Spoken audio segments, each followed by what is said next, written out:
नमस्कार, myself Rakesh Kumar Sen, assistant professor Shri Sai Baba Adarsh Mahavidyalaya Mikapur. मैं आपको एम.कॉम 4th सेमेस्टर के सब्जेक्ट कंज्यूमर बिहेवियर के बारे में आपको पढ़ाना चाह रहा हूँ और मुझे यूनिट 4 की जिम्मेदारी दी गई है। यूनिट 4 में कंज्यूमर बिहेवियर मॉडल के संबंध में आपको पढ़ाना है, मगर कंज्यूमर बिहेवियर मॉडल के संबंध में जानने या पढ़ने से पहले आपको कंज्यूमर बिहेवियर के संबंध में जानना पड़ेगा। कंज्यूमर बिहेवियर, जिसको हिंदी में बोला जाएगा उपभोक्ता व्यवहार, उपभोक्ता और व्यवहार, यह दो शब्दों से मिलकर बना है। सामान्यतः उपभोक्ता, जिसे हम क्रेता भी कह सकते हैं, और क्रेता अपनी जरूरत की वस्तुओं को क्रय करता है और उस क्रय की गई वस्तु को उपभोग करता है।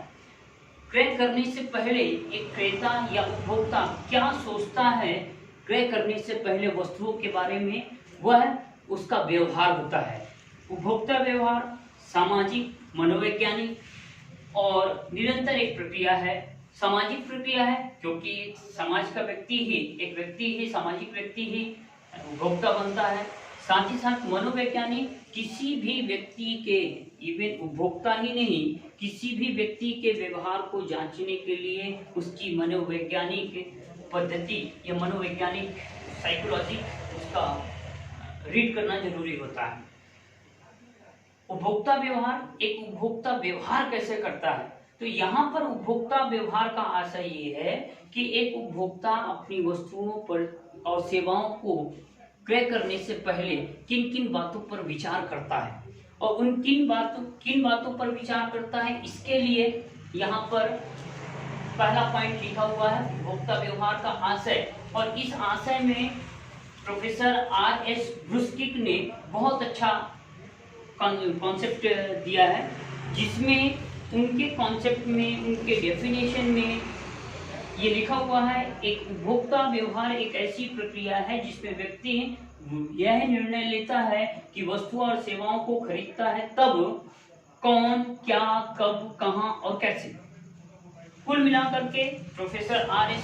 ब्रुस्किक के अनुसार यदि WH के क्वेश्चंस को सॉल्व कर लिया जाए तो एक कंज्यूमर बिहेवियर का मीनिंग, सेंस आपको अपने आप मिल जाएगा। एक उपभोक्ता का व्यवहार, एक उपभोक्ता बनने से पहले कौन सी वस्तु क्रय करनी है, कैसे क्रय करनी है, उसकी लागत क्या होगी, उससे मेरे उपभोग यूजेस क्या होंगे, और वो वस्तु मिलेगी कहाँ पर, कैसे मिलेगी, कब मिलेगी, उसका मार्केट कब है, मार्केट कहाँ है। कुल मिलाकर के एक उपभोक्ता सीमित संसाधन में अधिक से अधिक उपभोग करना चाहता है।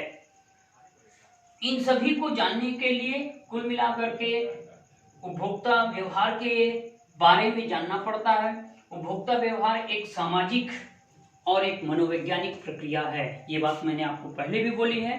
मनोवैज्ञानिक इसलिए कि किसी भी व्यक्ति के मन में कौन सी बातें चल रही है, क्योंकि यहाँ पर हम किसी वस्तु और सेवाओं के बदले में जानना चाह रहे हैं, तो उसको वस्तु और सेवाओं को लेने वाला उपभोक्ता कहलाएगा।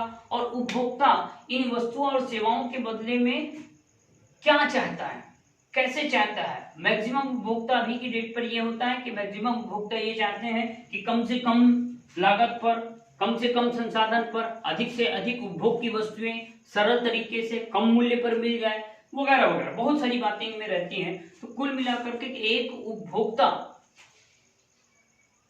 अपनी वस्तुओं और सेवाओं को क्रय करने से पहले क्या क्या डिसीजन लेता है, क्या उसके मन में बातें आती हैं, उसको जानना ही उपभोक्ता व्यवहार कहलाता है। हम कंज्यूमर बिहेवियर मॉडल को पढ़ने से पहले उपभोक्ता व्यवहार को जानना आवश्यक है। वैसे भी आप उपभोक्ता व्यवहार के बारे में पहले जान चुके होंगे, क्योंकि यूनिट 1, 2, 3 में इसके बारे में पहले से ही आपके पास नोट्स होंगे और आप क्लियर कर चुके होंगे। मगर मॉडल को जानने से पहले इसको जानना आवश्यक था। अब हम सेकंड पॉइंट पर चलते हैं, जो कि मॉडल में जाने से पहले उपभोक्ता व्यवहार की विशेषताएं के बारे में जानना बहुत ही ज्यादा जरूरी है। ये उपभोक्ता व्यवहार की विशेषताओं का एक कॉन्सेप्ट टेबल बना हुआ है। इस टेबल में 6 पॉइंट है, हालांकि इसमें पॉइंट्स बढ़ा सकते हैं और भी पॉइंट्स आ सकते हैं। पहला पॉइंट है बेसिक कॉन्सेप्ट ऑफ मार्केटिंग, विपणन अवधारणा का मूल आधार। उपभोक्ता व्यवहार कहना चाहिए कि बिना उपभोक्ता के कोई भी बाजार सशक्त नहीं हो सकता है। एक उत्पादन करने वाला उत्पादक जितनी भी वस्तुओं का उत्पादन करता है वह अपने उपभोक्ताओं के लिए ही करता है। उपभोक्ता की रुचि को जानना, उपभोक्ता की कौन सी मांग है, उपभोक्ता क्या कौन सी वस्तु चाहता है, कैसी वस्तु चाहता है, कितनी मूल्य की चाहता है, इन सभी का आकलन कर लेना ये उपभोक्ता व्यवहार के अंतर्गत आता है। इसलिए हम ये कह सकते हैं कि बेसिक कॉन्सेप्ट ऑफ मार्केटिंग विपणन अवधारणा का मूल आधार उपभोक्ता व्यवहार होता है। सेकंड पॉइंट, वाइड कॉन्सेप्ट, व्यापक प्रक्रिया। एक व्यक्ति जो उपभोक्ता एक व्यक्ति है, सामाजिक प्राणी है, विवेकशील प्राणी है, उस प्राणी के अंदर, उस व्यक्ति के अंदर कौन कौन सी बातें चल रही है प्रोडक्ट को लेकर, उपभोग को लेकर, उपभोग वस्तुओं को लेकर के, तो वो उसको 0 से लेकर उसके 100% तक रुचि तक जानना, ये एक अपने आप में एक बहुत साइकोलॉजिक प्रोसेस होता है, मनोवैज्ञानिक प्रक्रिया होती है। और उस मनोवैज्ञानिक प्रक्रिया को जानने के लिए 0 से इसकी कहां से वो सोचना स्टार्ट कर रहा है, कुल मिलाकर के कौन सी वस्तु चाह रहा है, क्या चाह रहा है, उस वस्तु में कौन सा क्वालिटी होना चाहिए जो उसके उपभोग को कंप्लीट करता है, वो वस्तु मिलेगी कहाँ, उसका बाजार सरलतम तरीके से कहाँ से मिल जाएगा, उसकी बाजार में वस्तु की उपलब्धता क्या रहेगी, बहुत सारी बातें रहती है। जो कुल मिलाकर यदि कहा जाए कि उपभोक्ता व्यवहार की विशेषता में सेकंड पॉइंट व्यापक प्रक्रिया है, तो ये सच है कि उपभोक्ता व्यवहार की विशेषता है कि वो व्यापक प्रक्रिया है। 0 से लेकर 100% तक उपभोक्ता व्यवहार के बारे में जानना, अंततः हम ये कह सकते हैं कि ये एक व्यापक प्रक्रिया है। तीसरा नंबर पॉइंट आता है गत्यात्मक प्रक्रिया, डायनामिक एक्टिविटीज। गत्यात्मक प्रक्रिया का मतलब ये है कि एक उपभोक्ता विवेकशील प्राणी है, सामाजिक प्राणी है और हमेशा गतिशील होता है।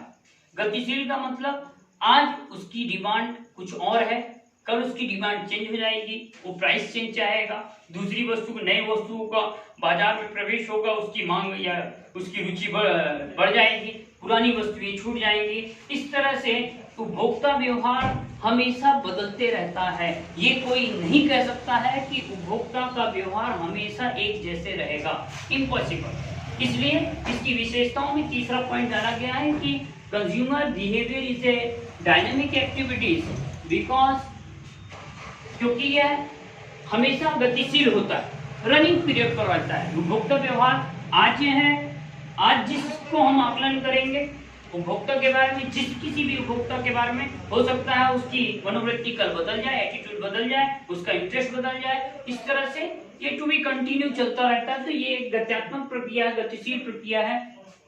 फोर्थ नंबर पॉइंट आपके सामने है मेंटल थिंकिंग, मानसिक चिंतन। उपभोक्ता व्यवहार, जैसा कि मैंने आपको पहले भी बताया कि व्यवहार एक अंतर विषयक चीज है।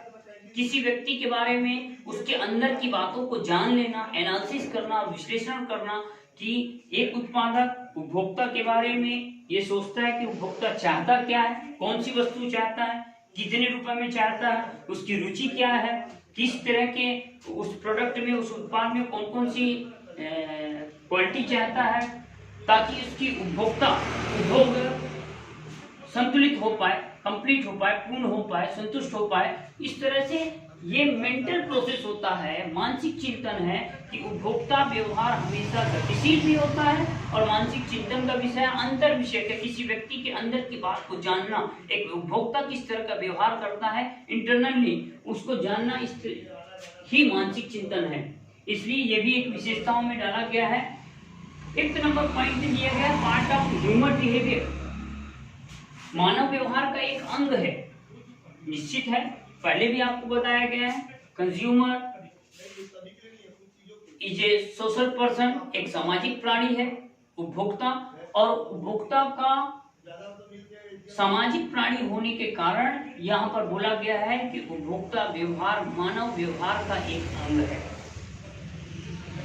6 नंबर पॉइंट है अनिश्चितता का तत्व, एलिमेंट्स ऑफ अनसर्टेनिटी।